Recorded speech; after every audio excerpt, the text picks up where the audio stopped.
Serious, what's your darkest secret? I set my molester's house on fire. My autistic brother steals money from my parents' wallets. My parents know this, and despite that, my father will fork over money to him all the time. No discipline at all, ticks me right off, so in retaliation I take the money out of his wallet while he's sleeping and return it to my parents' wallets. When I was about 9, my dad got wrongly diagnosed with a couple different psychological disorders. His psychiatrist put him on loads of meds where I didn't even feel like he was there anymore. He was on cloud 9 24/7. So, that leads to this. My dad remarried to my stepmom, who had 3 children, 2 boys and 1 girl. I was 9 at the time, my brothers were 5 and 13 and my sister was about 7.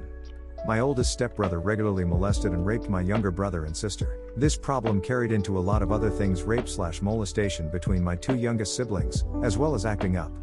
My little brother used to run around the house throwing shit.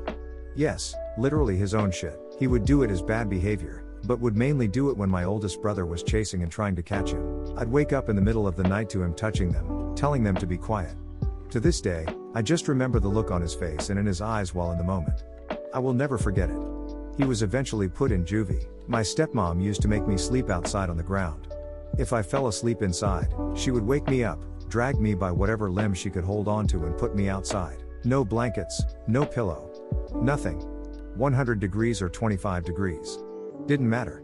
I was often locked out of the house when my dad was gone to work also. The minute he left, my stepmom would just make my life living hell. Physical and emotional abuse were typical. I bring up the medication my dad was on because he was a damn good dad and my best friend, and in the right mind, he would have never allowed that. He eventually went to a different doctor, got on different meds and left her. But, damn, that shit was hell. I still remember the day it finally broke. My dad and stepmom were screaming at the top of their lungs and my dad told her that he was gonna leave her and told me to get my stuff. I jumped on the kitchen counter, got right in her face and screamed fuck you. Edit. No. My stepbrother never touched me. Edit 2. Spelling. I just posted about this on another comment here, and I thought I would make it my own separate reply. When people ask me about my siblings, I will first tell them that I have an older brother, 8 years older, and a younger sister, 4 years younger.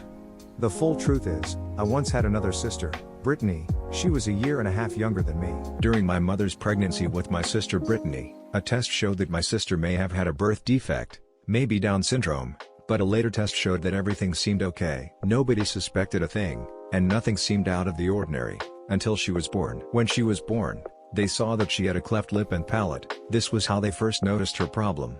My sister had Edwards syndrome, a chromosomal birth disorder. Pretty much no one that has it makes it to adulthood. Someone with a disorder is lucky, if you can call it that, to survive a year. Wikipedia says 8% make it beyond 1 year. She lived a year, a month, and a day. In addition to her cleft lip and cleft palate, my sister was deaf and mentally retarded. She was unable to eat, and had to be fed through a feeding tube, which would make her cry and often throw up. Her head was somewhat large, relative to her body, and her muscles weren't well developed, so she was never able to sit up by herself. Most babies are able to sit by around 8 months. They couldn't take her outside in the sun for very long, she would get red and irritated. We have a small photo album of her. Her face was a little odd, and she had pointy ears, but mostly she didn't look that out of the ordinary. In a close-up, I can see that she had the same blue eyes as me and the rest of my family. There are a few photos of her lying down, with my dad holding her arms up. I'm told that this is because one time, my mom was singing Wheels on the Bus and moving my sister's arms around, and when my mom held her arms up, my sister smiled and laughed. It was one of the only times that she ever appeared to be happy. So, in those photos, my dad was holding my sister's arms up, trying to get a picture of her smiling. No such luck. There are some photos of me and her. Remember, I was 2 years old. I used to sometimes pull up a chair to her crib and climb in with her, playing around, doing whatever it is 2-year-olds do. It seemed I loved her, at least, as much as a 2-year-old can love a younger sister.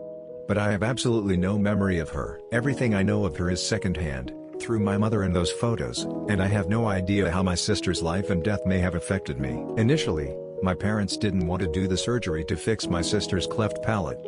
She couldn't have surgery anyway, until she was, I think, 10 pounds, because she would need anesthetic, so they had to at least wait until she was older. When she made it to 1-year-old, beyond anyone's expectations, my parents began to consider that my sister just might survive for a while, so they decided to go ahead with the surgery to fix her cleft palate. She didn't wake up from the surgery. My mom says that it was likely for the best. My sister didn't live a very pleasant life. And that's my story of my younger sister that I never knew. Edit. Whoops, this got a little long.